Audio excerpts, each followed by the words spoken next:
సినిమాల పైరసీ కేసులో ఐబొమ్మ వెబ్సైట్ నిర్వాహకుడు ఇమంది రవికి తెలంగాణ హైకోర్టు షరతులతో కూడిన బెయిల్ మంజూరు చేయడం తెలిసిందే. సినిమాల పైరసీ కేసులో అరెస్ట్ అయిన ఐబొమ్మ రవి చెంచలగూడ జైలు నుంచి విడుదలయ్యాడు. తెలంగాణ హైకోర్టు మంగళవారం అతడికి షరతులతో కూడిన బెయిల్ మంజూరు చేసింది. దీంతో బుధవారం సాయంత్రం రవి జైలు నుంచి బయటకు వచ్చాడు. జైలు అయితే బయటకు వచ్చిన తర్వాత ఆయన మీడియా సందర్భంగా అతను మాట్లాడించే ప్రయత్నం చేసింది. సో అక్కడ మిమ్మల్ని పైరసీ దొంగ అంటున్నారు, దానికి మీరేమంటారు అంటూ ఒక మీడియా ప్రతినిధి ప్రశ్నించారు. అందుకు రవి చిరునవ్వే సమాధానంగా రెండు చేతులు జోడించి నమస్కారం పెడుతూ ముందుకు సాగిపోయాడు. మీడియా ఎన్ని విధాలుగా ప్రయత్నించినా అతడు ఒక్క ముక్క కూడా అక్కడ మాట్లాడింది లేదు.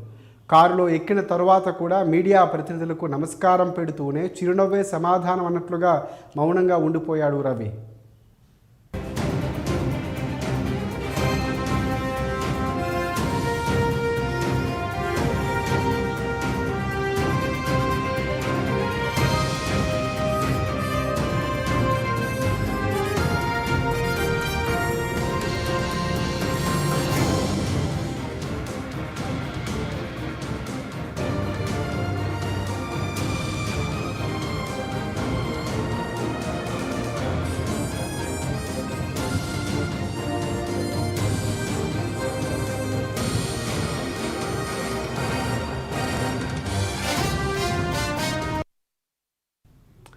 రైట్గా గత నవంబర్లో ఐబొమ్మ వెబ్సైట్ ద్వారా కొత్త సినిమాలు అక్రమంగా అప్లోడ్ చేస్తున్నాడన్న ఆరోపణలతో సైబర్ క్రైమ్ పోలీసులు రవిని అరెస్టు చేశారు.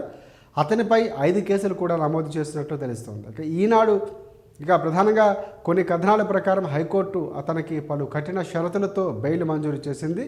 దేశం విడిచి వెళ్ళకూడదని, తన పాస్పోర్ట్ను కోర్టులో స్వాధీనం చేయాలని కూడా ఆదేశించినట్లు తెలుస్తుంది. అంతేకాకుండా ప్రతిరోజు ఉదయం 11 గంటలకు CCS పోలీస్ స్టేషన్లో హాజరు కావాలని అందులో ప్రధానంగా స్పష్టం చేసింది.